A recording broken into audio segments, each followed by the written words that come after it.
and welcome to Showbiz Insider and our final edition of the season. I'm Zoe and this is of course Movida Dubai, and as always we check out the big entertainment news stories of the month and bring you up to date with art, culture and fashion in the city. Now this summer we are gearing up for the most anticipated addition to the Dubai theatre scene. That's with the opening of the Opera House, a state-of-the-art 2,000-seater music venue with a diverse programme for their opening season.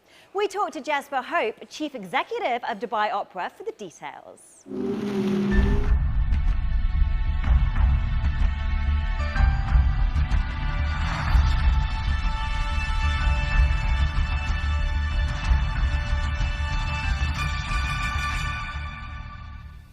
So Jasper, it's wonderful to have you with us today. Thank you. And first of all, we'll just talk a little bit about the whole vision for Dubai Opera and how you're going to position it as the centre of performing arts in the Middle East. Okay, well, I think first and most importantly, the fact that Dubai Opera is going to exist is the most exciting and important thing about it. The fact that there hasn't been a venue of this type or kind within the UAE, within Dubai before, it is something that is going to fundamentally change how people look at Dubai and how people who are in Dubai, either living and working or visiting, how they enjoy Dubai, how they're able to enjoy Dubai. So when you're actually curating the programme, yeah. What kind of artistic or cultural debates do you have with your team when you're deciding what will be in the opening season? Is it kind of based on the cultural diversity of the city, for example? Yes, I don't want to suggest that it's in any way formulaic. It's not that we've looked at percentages of types of people or ages or anything else and determined on that basis what we should have. What we've done is looked at what hasn't been to Dubai, who is in Dubai and where they come from, and what they might enjoy based on the cities that they frequent as travellers or the cities from which they come as original residents. And we've looked at those nations, we've looked at the venues in those places, and we've tried to bring a selection, but at this stage it's really only a selection of the best of the best. The programme is exceptionally diverse for the first season. Take us through some what we can find, starting with Placido Domingo, obviously. Okay, well, it's Dubai Opera. It's an opera house. At its core has to be always opera, ballet, classical music. It will be diverse. There will be so many other things besides, but we needed to start with that. I couldn't honestly have hoped for a better beginning than we've ended up with. To start with Placido Domingo, the absolute undisputed king of opera. It means everything. It means a huge amount in terms of the honour for us. I hope it also means a huge amount to him, to be the first person to come and grace our stage. We go from him, an opera singer, but performing a concert, straight into our first opera production. We have the Pearl Fishers by Bizet. It's not Carmen, his most famous opera, but it is nonetheless an absolute classic. And it's apt as well for the region. It sort of taps into the heritage. It fits precisely with the region, with the maritime history and connection of Dubai and the Creek, and very, very specific to us with the shape of Dubai Opera. It is a dhow. It is the traditional sailing vessel. That was the inspirational idea that was chosen to house this amazing facility. And it's wonderful, therefore, that we could start with an opera that ties in with that. We go from that into the Barber of Seville, comic opera at its absolute best by Rossini. Wonderful, wonderful music. Silly story, but many operas are. A lot of operas are slightly silly stories, but you don't really go for the storyline. No, for some you do, but not for this. No, you go for the humour, definitely, and you go for the music. Then we go from that more or less immediately into ballet. That had to come straight afterwards, and there are so many great titles we could have chosen. There's so many great titles that we are choosing for subsequent seasons. Giselle is the greatest. But Giselle, it's a personal favourite. It's the ultimate story of love and betrayal and, dying for something that you love. Yeah, I mean, all great stories at their core kind of reflect elements of the human condition, and to be able to talk about love and passion and all of these things through the medium of dance or through opera, for that matter, it's a wonderful artistic commentary on life, and it's a brilliant thing to come and enjoy. And obviously it's the Russian state ballet, so I mean, for me the Russian ballerinas are the best in the world. Yeah. I mean, I love British ballet and French ballet, but the Russian ballet, they seem to have more passion. They have less, they're less inhibited, do you know what I mean? They're really raw. I think, I mean, everybody has their favourites. Everybody is going to, in a kind of subjective way, prefer one thing over another. I agree with you. I think Russian ballet, Russian ballerinas, and very often Russian composers and Russian orchestras, there is just some kind of extra level of passion that seems to flow through the artistic projects that they come out with, and it's wonderful to be able to bring first Giselle and immediately followed by Coppelia. And you also have the Impossible. And then after ballet, well, first a couple of small match from a couple of orchestral shows from Vienna, which are none too shabby in and of themselves. But then, yes, Impossible, a quite fantastic magic and illusion treat. These people, these magicians, these illusionists have phenomenal skill, which they actually disguise very, very well.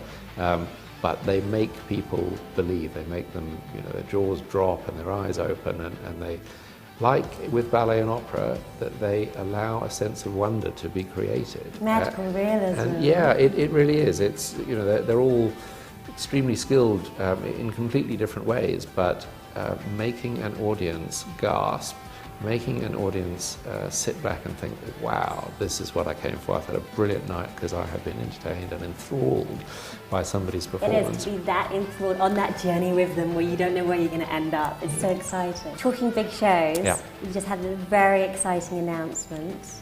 Les Miserables, yes. We're delighted. I was questioned a lot, actually, when the first part of the program was announced, on whether we would only be doing opera and ballet and concerts and that sort of thing, or whether possibly, finally, a really big musical theatre production would be able to come to Dubai and to the wider region. This is not a small-scale thing. This is Serkan Makdosh bringing the genuine article.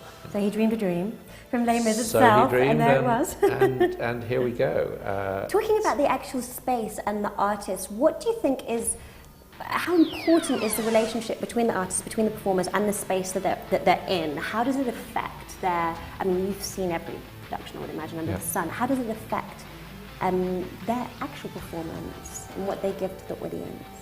Or maybe what the audience take from it? An artist's comfort in every sense is one of the most important factors in how they are able to give the level of performance that really satisfies an audience. Essentially, the feedback that they get, and I don't just mean the applause if they're fortunate enough to get that, but just the intimacy, being able to see people from the front of the stage, being able to feel that they are so close, and being able to almost...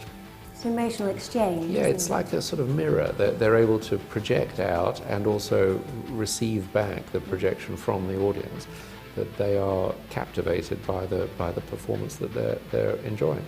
The little bit of extra magic, the kind of fairy dust, as I like to see it, that can be sprinkled on a performance to make it truly great, comes down to exactly that, the interaction between artist and their audience. Absolutely. So on that point, will Dubai Opera be maybe in the future developing educational and community programs that will reach out to the community to create, a whole creative scene here with performing arts? Yes, it definitely will. I said before, Dubai Opera needs to stand for quality and variety in terms of the professional elements that we bring to performances and experiences in Dubai, but it also has to stand for community. It also has to be somewhere that people can look at, be inspired by, and be proud of.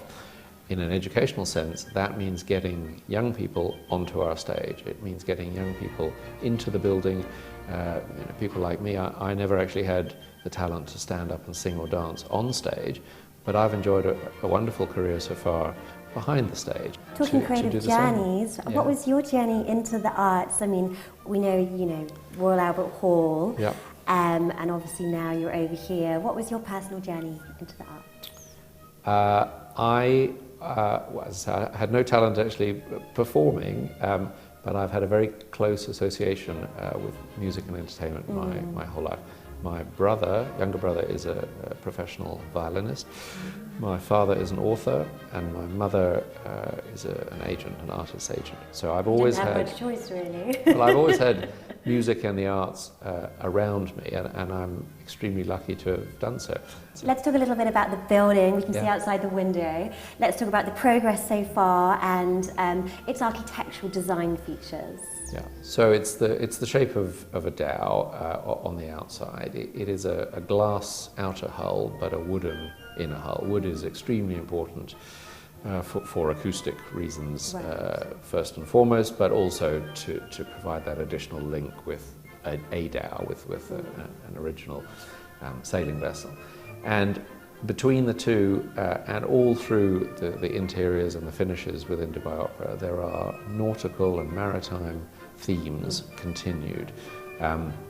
So, for example, that there are navigation lines etched into the Italian marble in the public foyers, exactly like a sextant on an old-fashioned map. We have a hydraulic system, which means that the 900 or so seats in the stalls can pretty much disappear within about 4 hours and can be replaced by a flat floor. So we get a 2,000 square meter flat floor, which can be used for events of all kinds, award ceremonies or gala dinners, even weddings. Exhibitions? Anything at all that needs a large flat floor area, or it can be a concert hall, or it can be with an acoustic shell to project out unamplified, or it can be a theatre, something that has Rossini. Are we going to go down like the rock and pop genres too, that kind of thing, concert? Yes, we are. I think we're talking about acoustic rock and pop and jazz rather than stadium rock, because this is a relatively small and intimate space. But yes, I have a lot of experience at the Albert Hall and other venues working with great artists of all kinds, and I fully expect some of them to appear on our programme very shortly. So if somebody was to walk in the door right now and say, Jasper, I'm here to perform, if you could have anybody in the world, who would you have? I think my personal favourite would have to be someone that was totally impossible to get. I think I'd have to go for Frank Sinatra. Nice, that's a nice choice. And just finally, just to wrap it up, what do you think the classical arts and the programme that you've curated is going to bring to Dubai in its first season? I think it'll bring all sorts of things to all sorts of people. I genuinely believe and hope that we can bring a little extra smile to people's faces. I think this is a level of entertainment that has not been frequent enough in Dubai. So many other things are here, so many other amazing things are here, but this kind of entertainment just hasn't been here yet, and we're going to bring it. Creating magical experiences. Yes, I hope Thank you so much, Jasper. Thank you.